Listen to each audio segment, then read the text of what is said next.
Siapa yang begitu merasakan hadirat Tuhan yang luar biasa, awesome presence of God luar biasa, we speak Jesus luar biasa. Ya, siap untuk menerima kebenaran firman Tuhan? Amin. Masih di dalam tema bulan Oktober yaitu melayani Tuhan atau serving God. Sharing pagi ini saya beri judul Excellent Service. Sebelum kita melanjutkan, mari kita satukan hati dan berdoa kepada Tuhan.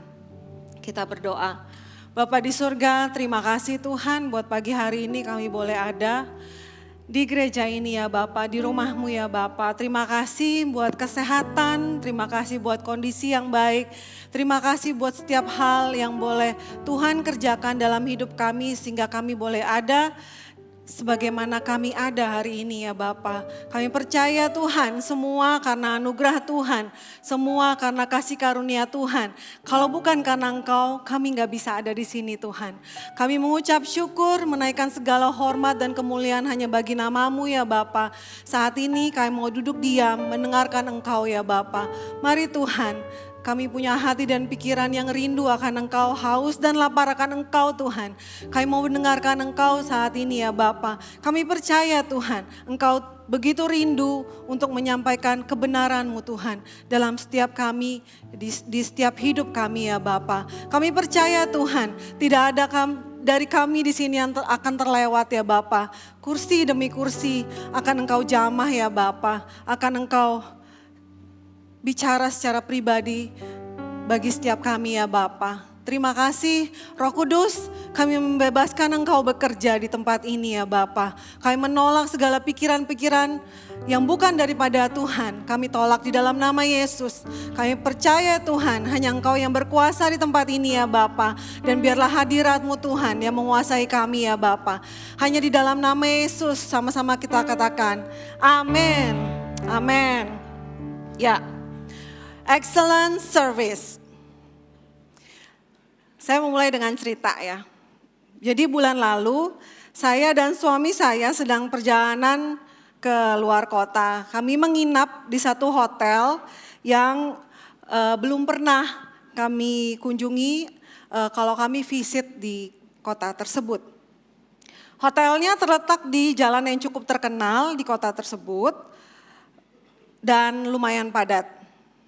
Awalnya saya agak skeptis ya dengan hotel ini karena tidak di bawah manajemen hotel besar yang terkenal dan baru mulai beroperasi di tahun sekitar akhir 2020 dan hotelnya juga ternyata nggak besar-besar amat.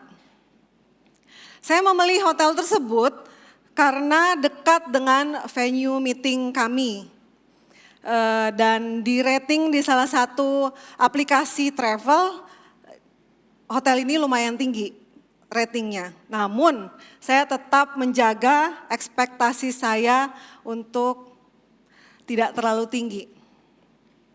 Dan tibalah kami di hotel tersebut.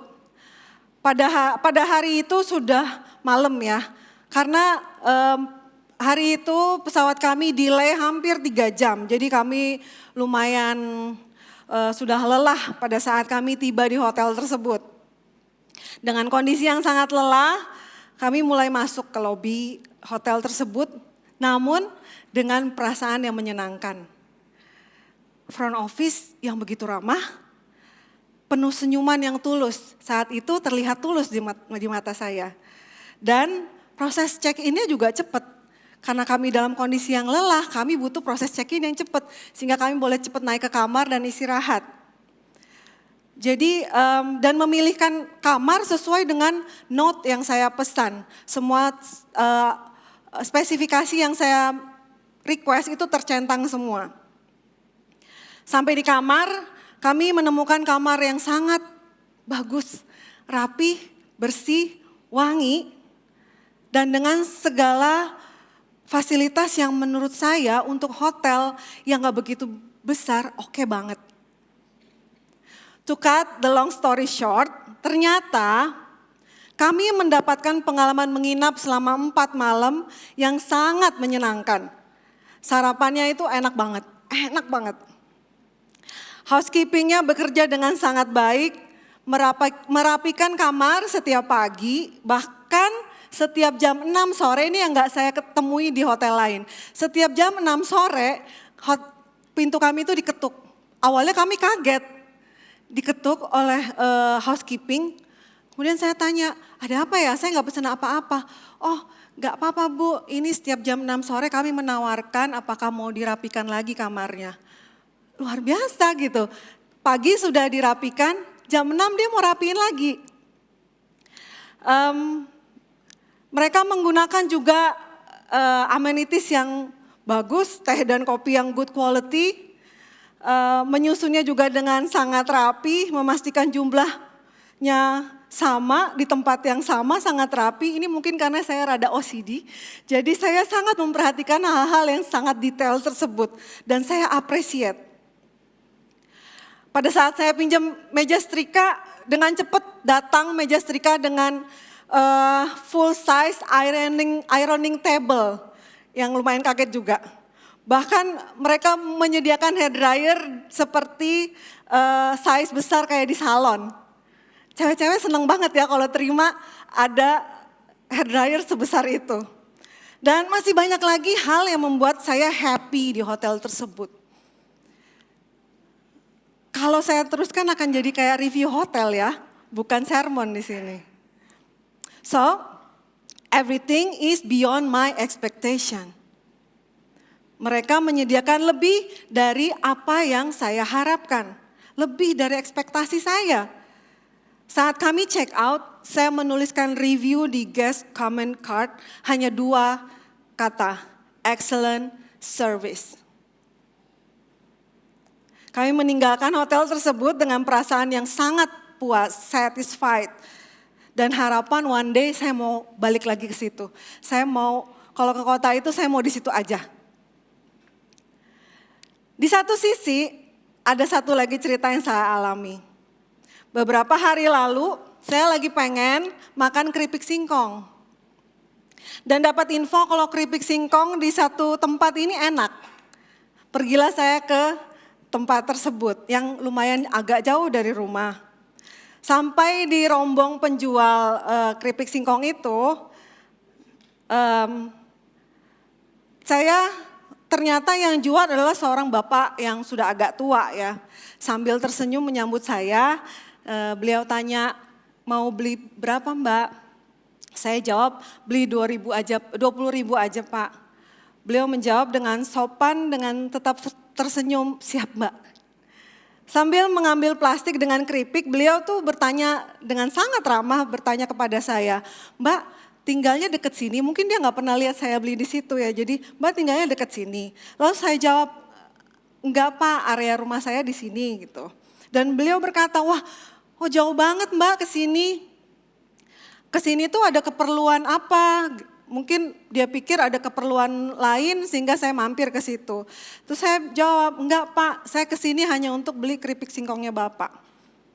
Dan beliau berkata lagi sambil masih mengisi keripik singkong yang saya lihat, banyak banget gitu. Udah full gitu tapi masih ditambahin lagi. Terus dia bilang, wah terima kasih Mbak, jauh-jauh sudah ke sini mau beli keripik singkong saya. Kemudian beliau menyerahkan keripik singkong tersebut ke tangan saya bayar dan beliau mengucap terima kasih berkali-kali. Sampai saya sudah mau balik badan pun, makasih ya Mbak, terima kasih ya Mbak. Dan berkata hati-hati di jalan. Dan kemudian salah satu yang membuat saya terharu, dia mendoakan, semoga sehat selalu ya Mbak. Keripik singkongnya memang enak. Dan mungkin ada beberapa penjual keripik singkong yang membuat keripik yang sama enaknya. Namun keramahan pelayanan si bapak tua penjual keripik ini membuat sesuatu yang berbeda. Saya meninggalkan si penjual tersebut dengan harapan semoga bapak ini sehat-sehat supaya saya bisa balik lagi beli keripik singkong dia. 2 different story, same service. Excellent. Di bidangnya masing-masing. excellent service. Saya meninggalkan kedua tempat tersebut, yaitu hotel tadi dan gerobak keripik singkong tadi, dengan perasaan yang sama, satisfied and happy, puas dan senang. Ada satu quote yang berkata, "Someone may forget what you said, but they will never forget how you made them feel." Someone may forget what you said, but they will never forget how you made them feel. Seseorang mungkin lupa akan apa yang pernah saudara katakan. Namun mereka nggak akan pernah lupa pada perasaan atas apa yang pernah saudara lakukan terhadap mereka. Satu hal yang saya percaya bahwa excellent service yang mereka lakukan itu tadi tidak dibangun hanya dalam semalam saja atau dalam waktu yang sangat singkat. Saya percaya ada proses yang panjang di situ. Ada latihan di situ, ada kegagalan di dalamnya. Ada konsistensi melakukan yang terbaik sehingga terciptalah habit atau kebiasaan yang excellent, yang unggul, yang prima. Karena excellent atau keunggulan bukanlah sekedar tindakan, tetapi sesuatu kebiasaan yang dibangun. Excellent itu bukan sekedar tindakan, tapi excellent adalah kebiasaan yang kita bangun. Amin. Agak sepi di sini. Ya, bulan ini kita dikhususkan untuk belajar tentang melayani. Mengapa sih kita harus belajar tentang melayani? Pasti kita semua udah pada tahu. Karena itu adalah cara hidupnya Yesus. Yesus yang kita teladani. Yesus yang kita percaya. Yesus yang kita katakan kau adalah juru selamat dan Tuhan dalam hidupku.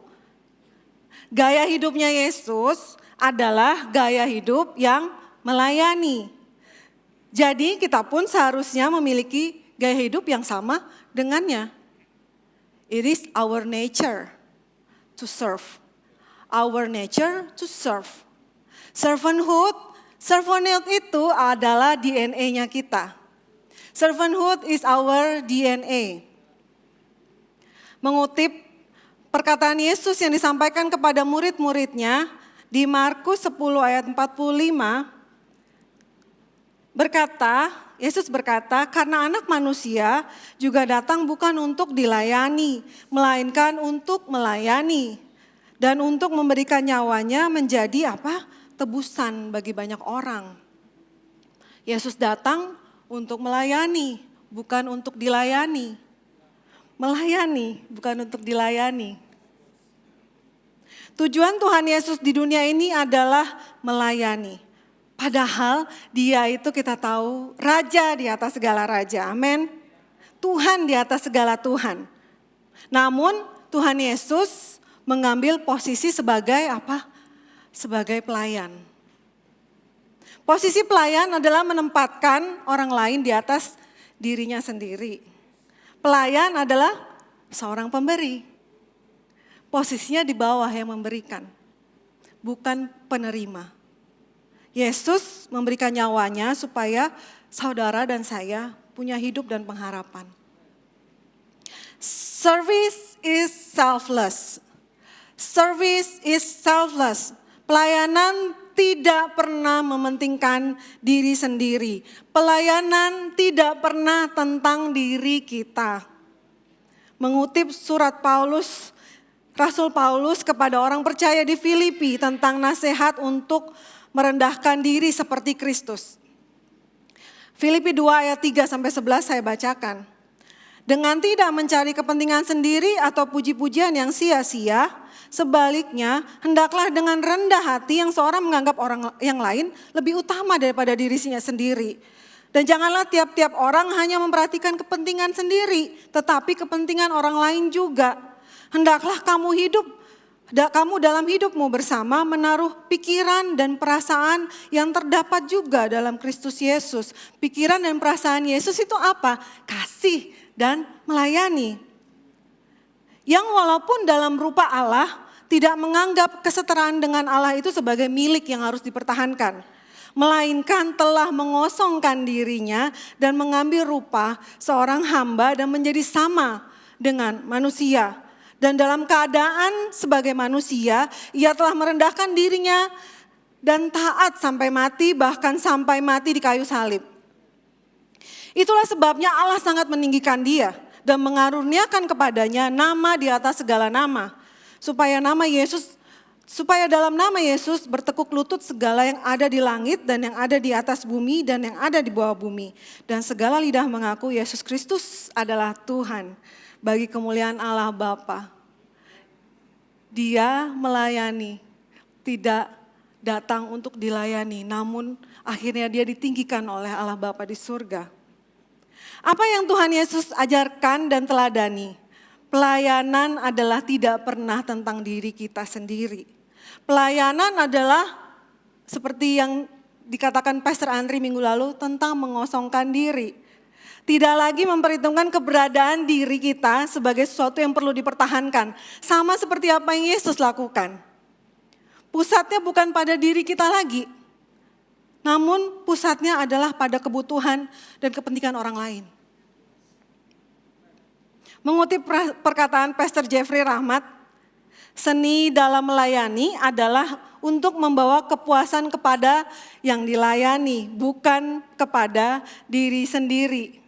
Seni melayani itu adalah memberikan kepuasan pada orang yang kita layani, bukan kepuasan untuk kita sendiri. Kita punya teladan yang terbaik jika bicara tentang pelayanan, yaitu Yesus Kristus. Pelayanan tidak hanya bicara di gereja ya, namun juga di kehidupan kita sehari-hari. Apakah kita sebagai suami, kita sebagai istri, kita sebagai anak, kita sebagai orang tua, mertua, kita sebagai pekerja, pebisnis, pelajar, apapun. Dan jika kita mendapatkan privilege ya dari Tuhan untuk juga sebagai pelayan di gereja. Apapun fungsi kita, sepakat bahwa kita adalah pelayan. Ya, ini ada cerita satu lagi, suka banget ya cerita ya. Ya, beberapa waktu lalu di kantor ini, saya lagi ngobrol dengan seorang teman. Ini kemarin juga saya udah cerita di home. Jadi si teman saya ini curhat atau curcol ya, curhat colongan di tengah-tengah sibuknya bekerja.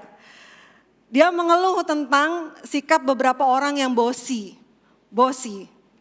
yang suka memanfaatkan status dan suka perintah-perintah. Ada statement yang dia keluarkan yang membuat saya berpikir, yaitu saat dia berkata, memangnya aku ini pelayan dia, memangnya aku ini pembantunya dia.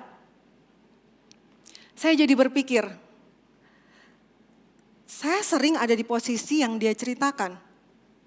Tapi kok saya gak merasakan seperti apa yang dia rasakan. Yang merasa direndahkan. Nah, di sini Roh Kudus mengingatkan saya. Karena selama ini Tuhan sudah melatih kita untuk menjadi seorang pelayan. Seorang pelayan adalah pemberi.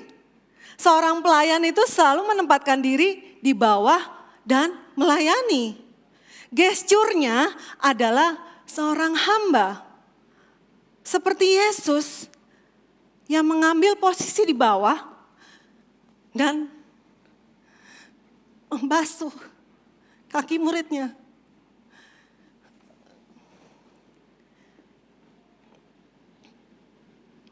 Orang-orang yang dia layani selama dia hidup di dunia. Yesus merendahkan dirinya dan membasuh kaki. Saya gak membayangkan bagaimana syoknya murid-murid saat itu. Tuhannya yang mereka sembah, yang mereka muliakan, merendahkan diri dan basuh kaki mereka satu persatu. Tuhan Yesus mengambil posisi tersebut. Nah, kita masih mau sombong, kita masih mau angkuh. Menempatkan posisi di bawah bukanlah hal yang mudah jika kita masih penuh dengan egois, jika kita masih penuh dengan keangkuhan. kesombongan, dan merasa bahwa diri kita itu lebih penting daripada orang lain. Itu sulit kalau kita masih punya perasaan seperti itu. Saat kita menempatkan diri di paling bawah, tidak ada yang bisa menjatuhkan kita. Karena posisi kita sudah paling bawah. Ini udah dasar. Saya udah di sini, siapa yang bisa menjatuhkan saya lagi? Udah di dasar, udah gak bisa jatuh lagi. Pride kita, kalau kita menempatkan diri seorang hamba, seorang pelayan, pride kita gak akan pernah kena. Karena sudah gak ada itu. Karena kita punya hati dan sikap sebagai seorang pelayan. Jadi kalau kita dianggap seperti itu, ya santai aja. Karena kita menempatkan diri dan punya hati sebagai seorang pelayan. Lagi pula, di Kolose 3 ayat 23 berkata, apapun yang kamu perbuat, perbuatlah dengan segenap hatimu seperti untuk Tuhan, bukan untuk manusia. Jadi sesungguhnya siapa yang kita layani? Tuhan. Menjadi hambanya siapakah kita? Tuhan, bukan manusia. Kalau kita ingat itu, gak akan susah untuk kita untuk menjadi seorang pelayan. Gak akan terganggu saat orang lain merendahkan kita. Tidak terganggu. Karena yang kita layani itu bukan manusia, yang kita layani adalah Bapa di sorga. Ya, karena kita punya teladan yang terbaik yaitu Yesus Kristus sendiri. Seharusnya kita adalah anak-anaknya Tuhan yang nature-nya, yang DNA-nya adalah pelayan yang punya selfless DNA. Kita seharusnya dapat melakukan pelayanan yang lebih unggul dari yang dunia dapat lakukan. The excellent service. Ada beberapa hal yang mau saya bagikan pagi hari ini. Izinkan saya membagikan how to do excellent service. Ya, yang pertama, how to do excellent service. Bagaimana melakukan pelayanan yang unggul. Yang pertama adalah connected to God. Terhubung dengan Tuhan. Seperti yang Yesus katakan di Yohanes 15 ayat 5 berkata, akulah pokok anggur dan kamulah ranting-rantingnya. Barang siapa tinggal di dalam aku dan aku di dalam dia, ia berbuah banyak. Sebab di luar aku kamu tidak dapat berbuat apa-apa. Kita harus selalu terhubung dengan pokok anggurnya kita. Karena kita ini adalah ranting-rantingnya. Pada saat kita selalu terhubung sama Tuhan, pokok anggur itu berbuahlah kehidupan kita. Nah, melayani itu dimulai dari hubungan kita dengan Tuhan. Kita melayani karena terlebih dahulu Tuhan sudah melayani kita. Kita melayani terlebih dahulu karena Tuhan sudah terlebih dahulu mengasihi kita. Karena itu kita melayani karena kita mengasihi Tuhan. Jadi pelayanan kita adalah bentuk kasih kita kepada Tuhan. Pelayanan kita adalah bentuk karena kita sangat mengasihi Tuhan. Hubungan dengan Tuhan membuat kita melayani dengan hati yang tulus dan murni. Pure heart, pure motive, no hidden agenda. Gak ada agenda di baliknya, pure. Karena Tuhan kita pun seperti itu. Tuhan itu melayani kita karena kasihnya yang begitu murni, yang begitu besar kepada kita manusia, anak-anaknya. Ya, untuk melakukan excellent service kita harus membangun hubungan yang intim dengan Tuhan Yesus. Kita harus mengenal Tuhan kita dengan baik. Kita menghidupi firman Tuhan. Firman Tuhan menjadi makanan kita setiap hari. Dan kita berjalan setiap hari bersama Tuhan. Saudara pasti pernah mendengar istilah like father, like son. Like father, like son. Sifat-sifatnya Bapa kita pasti akan menurun kepada kita. Semakin kita dekat sama Bapa kita, maka semakin serupalah kita dengannya. Semakin kita bergaul intim dengan Tuhan kita, maka semakin kita dapat mengosongkan diri kita dan merendahkan diri kita di hadapannya. Sifat-sifat seorang pelayan itu akan semakin bertumbuh di dalam diri kita karena kita connected to Him. Karena kita terhubung dengan Tuhan. Dan seperti Bapa yang selalu melakukan dan memberikan yang terbaik, begitu pun jadinya kita. Kita mengadaptasi sifat-sifatnya Bapa yang selalu memberikan yang terbaik. Jadi apapun yang kita lakukan, kita akan selalu berusaha melakukan yang terbaik.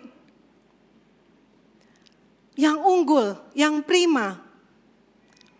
Jadi yang pertama adalah terhubung dengan Bapa kita. Yang kedua, strength is for service. Kekuatan adalah untuk melayani. Mengutip surat Rasul Paulus kepada jemaat di Roma. Roma 15 ayat 1 sampai 2. Saya bacakan. Roma 15 ayat 1 sampai 2. Kita yang kuat wajib menanggung kelemahan orang yang tidak kuat. Dan jangan kita mencari kesenangan kita sendiri. Setiap orang di antara kita harus mencari kesenangan sesama kita demi kebaikannya untuk membangunnya. Saya coba bacakan di versi The Message. Those of us who are strong and able in the faith need to step in and lend a hand to those who falter. And not just do what is most convenient for us. Strength is for service, not status. Each one of us needs to look after the good of the people around us, asking ourselves, how can I help? Luar biasa banget ini ayat. How can I help?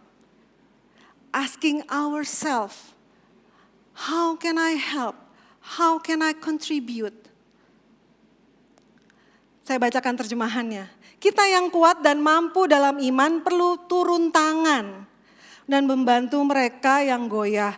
Dan tidak hanya melakukan apa yang paling nyaman bagi kita. Kekuatan adalah untuk pelayanan, bukan status. Masing-masing dari kita perlu menjaga kebaikan orang-orang di sekitar kita, bertanya kepada diri sendiri, apa yang bisa saya bantu? Wow, luar biasa ini. Kekuatan adalah untuk melayani. Seperti Yesus yang mempunyai segala kekuatan dan kuasa, dia menggunakannya untuk melayani. Dia gunakan untuk melayani kita semua. Hanya Yesus yang bisa mati di kayu salib sehingga bisa menebus kita semua. Hanya Tuhan Yesus yang bisa melakukan itu. Saudara mungkin saat ini bisa cek diri sendiri masing-masing, apa yang menjadi kekuatan saudara. Apakah kekuatan saudara di mengajar? Melayanilah melalui pengajaran. Apakah kekuatan saudara di musik? Lakukan pelayananmu di sana. Apakah kekuatanmu ada di administrasi? Lakukanlah pelayanan unggul di sana. Apakah kekuatan kita ada di finansial? Pakai itu untuk melayani. Apakah kekuatan saudara di memasak? Memasaklah seperti saudara sedang melayani Tuhan. Luar biasa banget itu pasti hasilnya. Dan apakah Anda adalah seorang leader? Pakailah kekuatan dan kuasamu seperti Tuhan untuk melayani. Selalu bertanya pada kita sendiri, dengan kekuatan yang Tuhan berikan kepadaku ini, how can I help? How can I contribute? Apa yang bisa saya lakukan? Apa yang bisa saya bantu? Saat saudara memutuskan untuk bergereja lokal di GKS Balikpapan, mungkin Tuhan menaruhkan kegelisahan rohani di hati saudara. Karena masing-masing kita percaya punya kekuatan yang Tuhan berikan secara spesifik. Kekuatan yang Tuhan berikan kepada saya enggak sama dengan kekuatan yang Tuhan berikan kepada Arthur.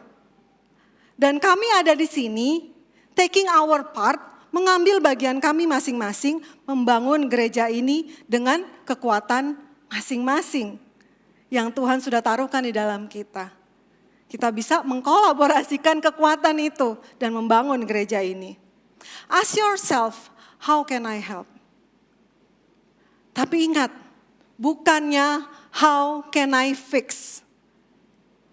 Karena kalau kita datang dengan niat untuk memperbaiki, kita datang dengan referensi kita sendiri. Untuk menyesuaikan apa yang kita mau. Bukan apa yang Tuhan mau. Khawatirnya kalau kita tidak bisa fixing atau tidak bisa memperbaiki sesuai dengan preferensi atau kemauan kita akan kecewa. The truth is, kebenarannya adalah justru masuk ke dalam pelayanan di gereja, justru kita yang di-fix oleh Tuhan. Kita yang diperbaiki oleh Tuhan. Ministry is to build people. Pelayanan justru untuk membangun kita, bukan sebaliknya. Ini yang saya alami saat saya memutuskan untuk melayani di gereja ini. Lewat pelayanan justru hidup saya ini dibangun. Mindset saya diperbaiki, diselaraskan. Tuhan mengubahkan hidup saya dan keluarga saya melalui pelayanan yang kami lakukan di gereja ini. So, malah melalui pelayanan kami ini dibenerin nama Tuhan, diselaraskan nama Tuhan. Kalau istilah mobil apa? Spurring and balancing ya. Ya, supaya nggak belok-belok gitu. Dalam pelayanan justru hidup kita yang dibangun. So, tanyakan kepada Tuhan dalam hati saudara masing-masing saat ini. Tuhan, dengan kekuatan yang Tuhan berikan kepada saya yakin kita semua bisa mengidentifikasikan apa yang menjadi kekuatan kita.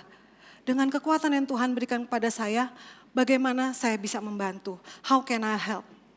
How can I serve? Amin. Itu yang kedua, strength is for service. Kekuatan adalah untuk pelayanan. Yang ketiga, go extra mile. Ya, Tuhan Yesus mengajarkan, Matius 5 ayat 41.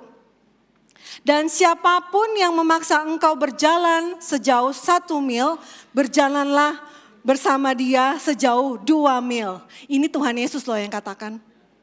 Yesus mengajarkan untuk memberikan lebih dari apa yang diminta atau dituntut dari kita. Yesus mengajarkan kita untuk extra mile dalam melakukan segala sesuatu. Apakah itu di keluarga kita, di pekerjaan kita, di ministry kita, di sekolah kita, di studi kita. Contohnya kalau kita sebagai pekerja, apakah ini simple ya, start from small things. Kita sebagai pekerja, apakah kita tiba di kantor before time atau malah after time alias telat. Dan pulang tenggo alias langsung go atau on time. Ada joke di kantor berkata, jangan sampai telat 2 kali lah, datangnya udah telat, pulangnya jangan telat. Parah itu ya, jangan ya anak-anak Tuhan jangan seperti itu ya. Karena mungkin ya menjadi kebiasaan di tempat pekerjaan. Ya masuknya mungkin jam 7.30. Masuknya jam berapa? 7.30. Tapi biasanya jam 8 sih baru pada datang. Biasanya. Kalau kita bukan biasa-biasa. Kalau kita luar biasa seharusnya. Saya menemukan satu quote yang menurut saya lucu tapi ini fakta.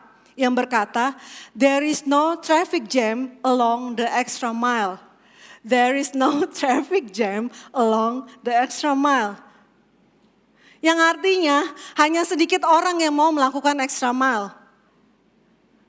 Karena kebanyakan orang hanya melakukan apa yang diminta sesuai dengan tugas yang diminta.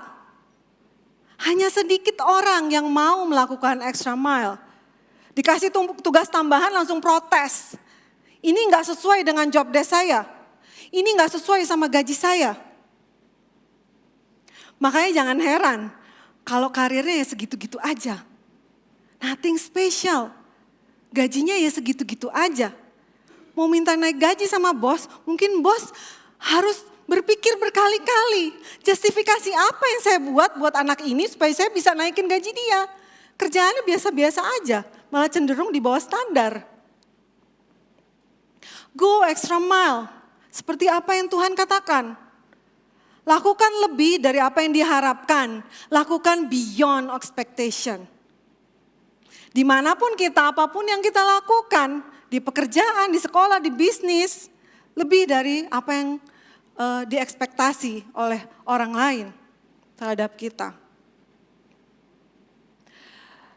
Saya mengutip dari Joel Osteen, people of excellence go the extra mile to do what's right. Seseorang yang mau melakukan extra mile pasti akan stand out of the crowd. Seseorang yang mau melakukan lebih dari apa yang ditugaskan atau diminta, pasti akan stand out, pasti akan muncul di permukaan. Dan jika kita melakukan extra mile ini, maka kita memperoleh apa yang kita peroleh kalau kita melakukan extra mile. Kita akan memperoleh kepercayaan pasti. Kita akan memperoleh pengakuan atau positive feedback. Dan untuk yang bisnis nih, Anda akan mendapatkan apa? Endorsement gratis. Orang-orang akan menceritakan pengalamannya kepada orang lain. Atau promosi. Karena promosi yang dilakukan di belakang kita itu, tanpa kita ketahui, biasanya lebih dipercaya daripada pada saat kita melakukan promosi diri sendiri. Karena orang lain menceritakan pengalamannya tentang apa yang dia alami kepada kita, tentang kita, apa yang kita lakukan, mungkin pekerjaan kita, mungkin bisnis kita. Wah, kalau pesan di situ luar biasa pelayanannya. Barangnya pasti oke. Sampainya sebelum waktunya udah sampai. Wah, kalau sama dia pasti pekerjaan selesai sebelum waktunya. Promosi itu akan berjalan sendiri, gak perlu kita yang promosi kemana-mana diri kita. Ya, kemudian ini untuk yang bisnis ya, orang atau pelanggan akan setia pada bisnis kita. Akan setia menjadi pelanggan yang setia pada kita. Kalau kita melakukan extra mile, jangan jadi mediocre. Pernah dengar istilah ini? Mediocre. Mediocre yaitu yang biasa-biasa aja. Yang di tengah-tengah aja, standar, B aja. Performance di kantor ya biasa-biasa aja, cenderung di bawah standar. Bisnisnya ya biasa-biasa aja, dalam sehari adalah satu orang yang beli. Di sekolah nilainya ya rata-rata aja. Mediocrity adalah musuhnya excellence. Mediocrity akan selalu mencari zona nyaman. Dengan usaha yang biasa-biasa dan puas dengan hasil yang rata-rata. Sedangkan excellence adalah tentang melakukan upaya lebih dari yang biasa-biasa saja. Extra mile untuk mencapai sesuatu yang eksepsional atau luar biasa. Dan ini bukanlah zona yang nyaman. Mediocre, zona nyaman. Excellence, zona nggak nyaman. Zona tidak nyaman. Karena dalam excellence, kesempatan untuk terus diperbesar kapasitasnya itu pasti ada. Pada saat kapasitas kita lagi diperbesar, itu rasanya apa? Rasanya nggak enak banget. Seperti di stretch, ditarik, melebihi limit kita. Kadang ada nggak pernah ngerasain, aduh ini udah di luar kemampuanku deh. Udah nggak sanggup. Itu artinya Tuhan lagi memperbesar kapasitas kita. Amin. So, be excellent by going extra mile. Yang keempat, yang terakhir. Yang keempat adalah konsistensi atau konsisten.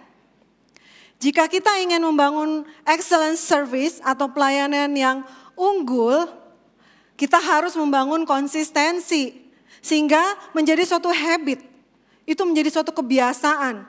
Konsisten bicara tentang setia. Lukas 16 ayat 10. Lukas 16 ayat 10. Barang siapa setia dalam perkara-perkara kecil, ia setia juga dalam perkara-perkara besar. Dan barang siapa tidak benar dalam perkara-perkara kecil, ia tidak benar juga dalam perkara-perkara besar.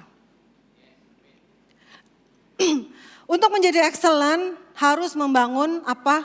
Konsistensi. Konsisten atau setia pada perkara-perkara yang kecil. Sehingga hal tersebut menjadi suatu kebiasaan yang akhirnya menjadi bagian dari hidup kita. Mendarah daging dalam kita. Kita menjadi terbiasa untuk melakukan sesuatu yang berbeda. Ini saya kasih contoh terdekat yang ada di gereja ini. Contohnya saya belajar dari Pastor Daniel, gembala kita. Kalau saudara yang lama tertanam di GKS Balikpapan sini, saudara pasti mengenal habitnya Pastor Daniel. Yang terlatih untuk melihat hal-hal detail yang gak terlihat oleh builders yang lain. Tapi dia mampu melihat itu. Kecil-kecil, dia bisa melihat semua itu. Contohnya, memungut sampah, bekas-bekas tisu, bungkus permen yang kecil-kecil, ya, mengangkat botol air minum di bawah kursi. Jadi kalau saudara pernah meninggalkan sampah di bawah kursi Anda, ada kemungkinan itu pernah dipungut oleh Pastor Daniel. Nah, dan habit ini menjadi budaya di gereja ini. Siapapun yang melihat sampah seperti melihat permata, langsung memungutnya dan membuang di tempat sampah. Walaupun itu bukan sampahnya kita. Begitu juga pernah mungkin melihat ada builders yang lagi ngelap-ngelap wastafel di toilet. Itu bukan mereka adalah orang-orang introvert yang menghindar dari kerumunan. Bukan. Tapi itu menjadi suatu kebiasaan di sini untuk meninggalkan sesuatu yang bekas kita pakai menjadi bersih kembali. Ini juga sudah menjadi kebiasaan saya juga. Kalau boleh cerita, saya kalau sehabis menggunakan toilet umum ya, saya selalu berusaha untuk membersihkan tempat toilet setelah saya pakai tempat duduk toilet itu. Supaya orang selanjutnya menggunakan fasilitas itu bisa menemukan fasilitas itu dalam keadaan yang bersih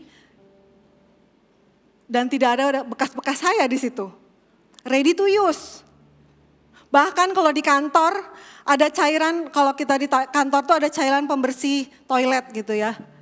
Saya selalu setelah dari toilet saya pakai lagi itu cairan pembersih dan saya lap lagi. Kadang saya terbesit dalam pikiran, kenapa sih gini amat, susah-susah amat, udah selesai, udah keluar gitu.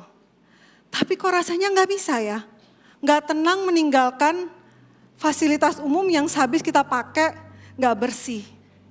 Begitu juga dengan wastafel. Di kantor mungkin saya gak tahu apakah di teman kantor saya ada mempunyai habit seperti ini. Saya selalu membersihkan apa yang setelah cuci tangan saya bersihkan. Bahkan pernah ada cleaning service, pada saat dia lagi mau bersihkan, saya udah bersihkan. Saya senyum-senyum lihat dia senyum-senyum lihat saya.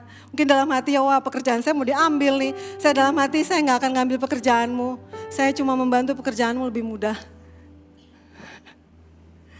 Ya, ini bukan supaya saya dibilang keren ya. Tapi saya mau menceritakan apa yang dilakukan seseorang yang mana adalah seorang pemimpin, Pastor Daniel menginspirasi orang lain untuk membangun habit yang sama. Ini adalah bentuk pelayanan. Gak usah ngomong tentang saya mau melayani, tapi membersihkan bekas Anda sendiri saja saudara gak mau.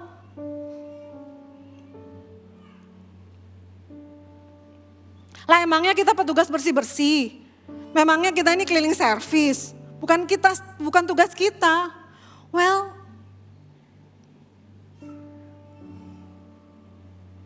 hal kecil Bekas kita saja nggak bisa kita bersihin, bagaimana kita mau melayani orang lain. Belajarlah dari hal kecil, setialah dari hal kecil.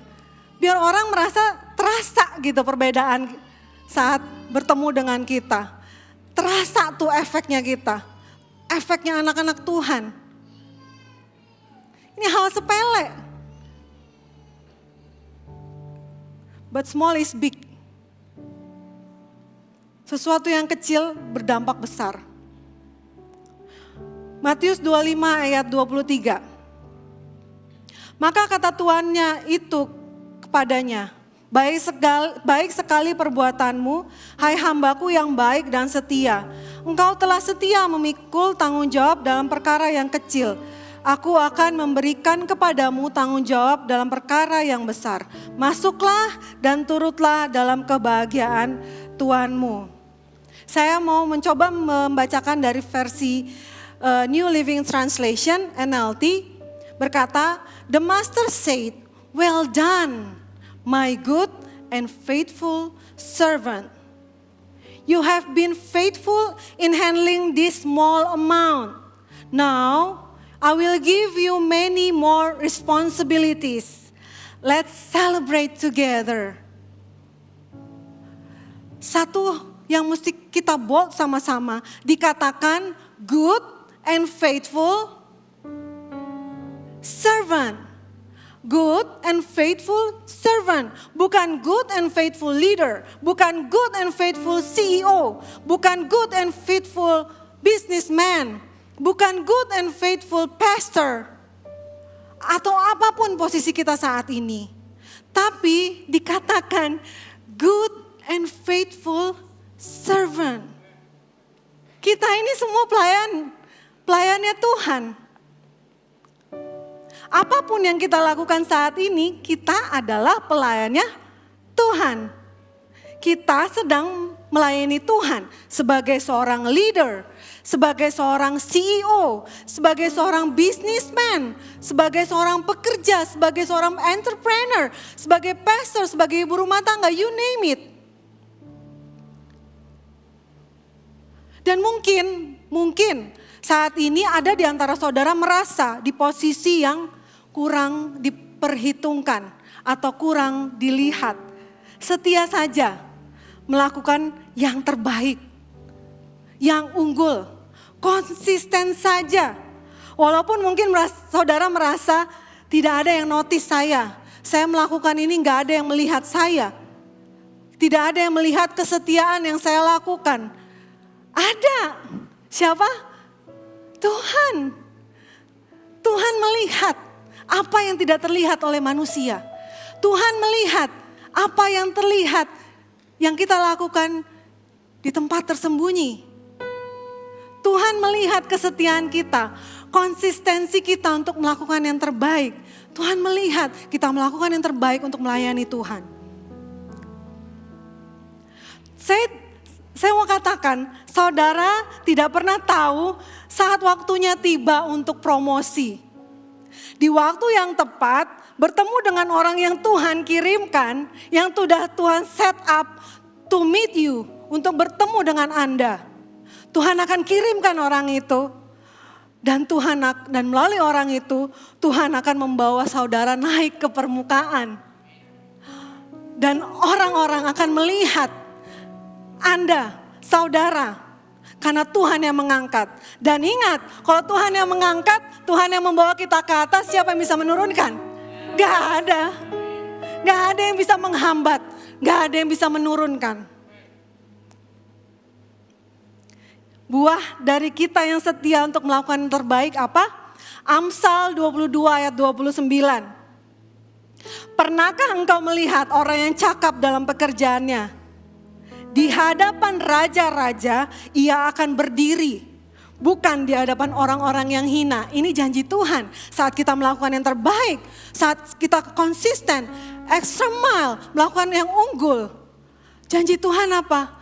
Kita akan berdiri di hadapan raja-raja. Tuhanlah yang akan mengangkat. Setialah melakukan yang terbaik. Consistency it is what transform average into excellent. Konsistensi itulah yang mengubah sesuatu yang rata-rata menjadi luar biasa, exceptional. Tetapi segala sesuatunya harus mulai dari bawah. Banyak pahlawan iman kita di Alkitab. Yusuf, Musa, Daud, Nehemia, Yosua, Daniel. Semua ini adalah pemimpin-pemimpin yang diberikan kuasa dan otoritas yang luar biasa. Menjadi orang-orang yang dipakai Tuhan dengan luar biasa. Mereka menjalani pelatihan sebagai apa? Sebagai hamba terlebih dahulu. Mereka merawat ternak, mereka menjadi pembantu. Ingat Yusuf adalah seorang pembantu. Dilatih Tuhan untuk melayani orang lain terlebih dahulu. Dalam pelayanan kita belajar tentang penundukan diri dan mendahulukan kepentingan orang lain, memenuhi kebutuhan orang lain. Inilah adalah training groundnya kita sebagai pelayan Tuhan. Sebelum apa? Sebelum promosi itu datang. Kalau kita terbiasa melayani dari bawah, pada saat promosi datang, pada saat Tuhan memberikan otoritas, pada saat Tuhan memberikan kuasa, apa yang akan kita lakukan saat kita berkuasa? Melayani tetap. Kuasa itu, kekuatan itu akan tetap kita pakai sebagai melayani, sebagai pelayan.